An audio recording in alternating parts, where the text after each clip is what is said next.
Welcome back, everyone. Today, we're really diving into one of those big assumptions we all make. The idea that aging is just inevitable, like a clock ticking down, purely based on time.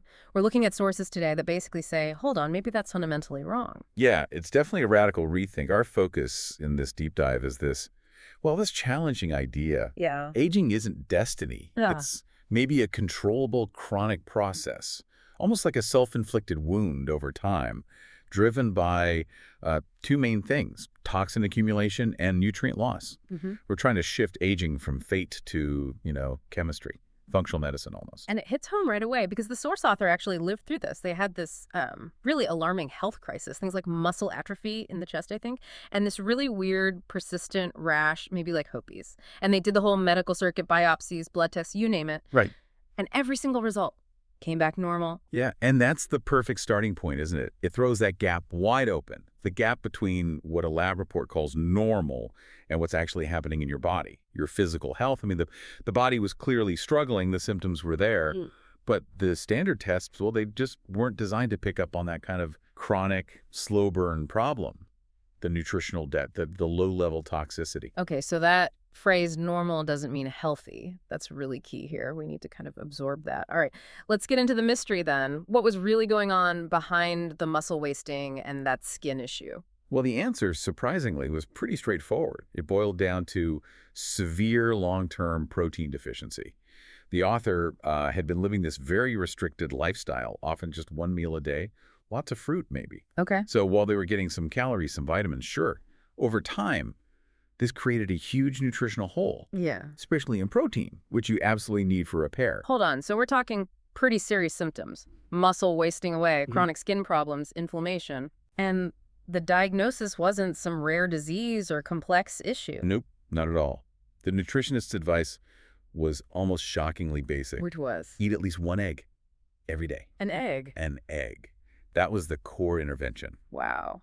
And the results? You said they were profound? Almost immediate, apparently. No. The rash, the herpes thing completely cleared up, and the chest muscle actually started to slowly rebuild. Okay, see, that's the kicker. If this was just getting older, eating an egg wouldn't reverse muscle atrophy. Exactly. That recovery was the light bulb moment for this whole theory. The realization hit, what we call aging, this human collapse.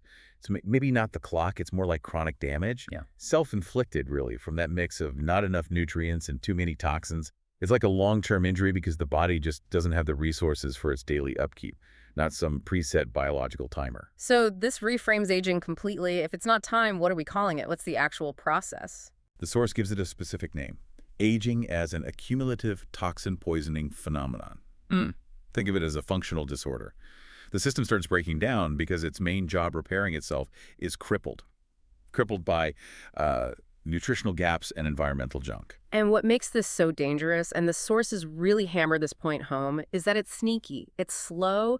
It doesn't hurt initially. It's unconscious. They use the term meaning without feeling. That's the silent thread, isn't it? Yeah. We expect pain when something's wrong, like a broken bone, you know it. But this toxic buildup is more like erosion. It doesn't set off alarms until the cells are actually failing. Until you get those sudden, visible problems like the author's skin lesions or muscle loss, you just don't feel the daily microdamage accumulating. Okay, let's break down the mechanism then. How does this damage actually happen day to day? Well, think of it like a constant battle inside your body. For cells to repair, they need fuel daily nutrients. And they need a clean environment, essentially clean air where you sleep because that's peak repair time. But toxins are constantly coming in, chipping away at the cells. So if your nutrient supply is low or the toxin load is high, the repair process just can't keep up. It loses ground bit by bit. And since it doesn't hurt right away, you don't change anything until the damage is so significant the whole system starts showing visible cracks. This makes you look at all those common signs of getting older completely differently. Things we just accept, like wrinkles or lower energy. Yeah. This theory says maybe that's not age itself. Exactly. That's the shift in thinking for you listening right now. Consider the stuff we just shrug off. Maybe drooping skin on the face, dull skin, muscle loss making it harder to get around, poor appetite. And maybe the biggest one, just how long it takes to bounce back from being sick or getting a small injury. That slow repair rate. So instead of just saying, I'm getting older, the message here is different. The message is, it might not be that you're old. It might be that you've accumulated too much poison, too much cellular waste, too high an environmental toxin load. And it's overwhelming your body's ability to fix itself daily. That's why you see the decline. That changes everything. Okay, so if it's a progressive toxic process, are there stages? The source outlines a framework, right? Yes, a very clear one. 4 stages of this toxic aging. And understanding them is crucial because it shows how reversal gets harder the further along you are. Let's walk through them. Stage 1. Stage 1 is kind of where the author started. You see things like muscle atrophy beginning, just general low energy, maybe rough skin. The body's basically sending up a flare signal. It's under stress. And importantly, this stage, it's considered highly reversible. Often simple fixes like correcting that protein intake can make a huge difference. So it's like the check engine light is on, but the engine hasn't seized yet. Exactly. Then comes stage 2. Now you start seeing the immune system visibly struggling. Things like persistent herpes outbreaks, maybe new allergies cropping up, chronic inflammation that won't go away. The immune system is really feeling the strain from the toxin load and the nutrient deficit. At this point, reversibility is more limited. You can still improve things, definitely, but the system's taken more of a hit, more lasting damage. It takes more work. Okay, and then things get, well, much more serious. Stage 3. This is where you hit what the source calls the toxin saturation point. Right. Now, cellular systems are really out of balance. The source is pretty stark here. It says at this point, the damage is often only manageable or perhaps alleviated. Full reversal, blowy off the table. That term, toxin saturation point, sounds really final. Given how adaptable the body is, are they saying damage is truly irreversible here or just incredibly difficult to undo? It leans towards incredibly difficult, bordering on irreversible for full function, because of what these toxins are and where they accumulate. See, the key insight is our bodies don't really have specialized tools like dedicated organs for dealing with these specific cellular level toxins effectively. Our liver, our kidneys, amazing filters for metabolic waste, yes. But these toxins from poor nutrition, chronic low-grade environmental exposure, they seep into the cells. They saturate the tissues themselves. Once that poisoning gets deep into the cells and organs, the system is just fundamentally overwhelmed. The damage gets kind of baked into the structure. So that saturation point, it's powerful because it marks that shift from potentially full recovery to just managing a chronic condition. Which unfortunately leads directly to the final stage. Stage 4. That's organ function collapse. Full-blown chronic diseases setting in. At this level, the accumulated damage is described as nearly irreversible. This is the end result of not addressing those earlier, subtler signs back in stages 1 and 2. The stakes are incredibly high then. So if we accept this model that aging, or rather decay, is driven by accumulation, our whole approach needs to flip, right? Away from finding some magic anti-aging cure and towards basic prevention, blocking the input. Absolutely. That becomes the single most critical action no matter where you are on that spectrum of health. Block the further accumulation of toxins. That's the core strategy. If you can stop adding to the pile, the body might finally get a chance to start clearing some of the existing debt. And the source actually details how this blocking applies differently depending on your situation, making it practical. Yes, 3 key applications. First is do, basically, health preservation. If you're feeling generally healthy, no major issues. Blocking accumulation is about delaying dysfunction, pushing back the onset of those stages, keeping yourself firmly in stage 1 or even before it. Okay, makes sense. Then for people who are already experiencing issues, fatigue, allergies. That's saving the sick, Yeah. essentially. If you do have functional disorders that chronic fatigue, inflammation, maybe joint pain that won't quit blocking accumulation does 2 vital things. 1, it delays actual organ failure, stops you sliding into stage 3 or 4.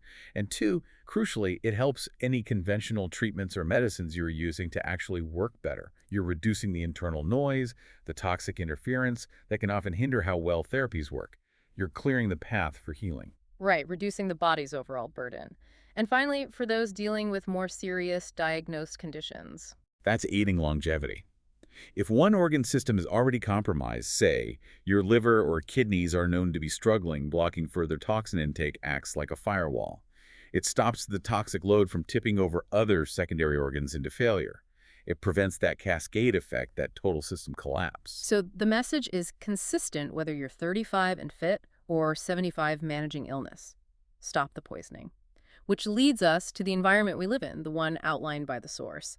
This seems like a huge piece of the puzzle. It's fundamental. If the toxicity is coming from our environment and our diet, the solution has to address those.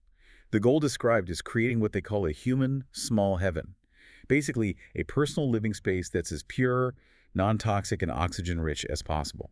Small heaven sounds a bit poetic, but what does that mean in practical terms? How do we actually build that? Yeah, it sounds lofty, but it's about tangible things. It's physics, really. Yeah. It's about what your body is physically absorbing. So number one is optimizing the air you breathe, especially during those crucial 7, 8, 9 hours of sleep when your body is trying its hardest to repair. Right. We're talking high-quality air purification, making sure your drinking water is truly clean. Looking critically at the materials in your home, the foods you eat, minimizing exposure to synthetic chemicals, molds, pesticides. The source actually calls this clean environment the must-have life device for every adult over 35. A device. Wow. Yeah, because it views environmental toxicity as perhaps the primary driver of this whole accumulation problem for many people. The goal is to get the poison intake as close to zero as possible so the body can finally play catch-up. This has been, well, really eye-opening, connecting something as simple as an egg to this huge theory of aging. It's powerful. Let's try and sum up the core takeaway for everyone listening. Real vitality, maybe it's not about hitting the genetic lottery or fancy creams. Maybe it's much more about what you eat, what you breathe, and consciously stepping out of this chronic toxic cycle. We need to maybe stop thinking our bodies are just winding down like old clocks and start seeing them as systems potentially being slowly poisoned. And realizing that, it's actually incredibly empowering, isn't it? Because it gives you agency. We should probably leave you with that central quote from the source material. It really captures it. Aging isn't time pushing you forward. It's toxins quietly dragging you down. So the question for you today is, what does this mean for your life? If this process is driven by nutrient gaps and toxin buildup, what's one small proactive step you could take right now? Maybe it's nutrient-focused, like that egg story. Maybe it's about your environment, that small heaven idea. Just look around. Your bedroom air, your kitchen pantry, your dinner plate. The power to lessen that drag might be closer than you think. The Air 6 Free Maze Purifier is the world's only device that truly filters toxic airborne particulates and aerosols. Its core design returns the duty of air cleaning to machines, so people no longer act as living filters. Air 6 Free means dust-free, germ-free, toxin-free, smoke-free, odor-free, and heavy metal-free. 5 purification steps. Step 1: Ionization zone. Dual electrostatic pre-filters. Captures dust, pollen, plastic, microparticles, VOCs, and toxic gases. Step 2: Secondary ionization stage. Neutralizes pathogens and toxins.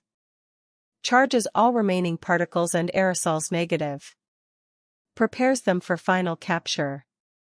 Step 3: Electrostatic collection maze box. The sacrificial black box permanently locks away ultrafine pollutants. Aerosol droplets lose water in airflow. Residual toxins deposit onto positive plates. Solidly plated, irreversibly fixed. Step 4: Maze effect. Forces airflow through repeated sharp turns. Nanotoxins collide with surfaces and are completely adsorbed. Step 5: Output pure, toxin-free, pure air. System delivers the purest air on Earth. Dust-free, germ-free, toxin-free, smoke-free, odor-free, heavy metal-free. Conclusion: this is more than a filter. It is the one true key to unlocking humanity's lifespan shackles.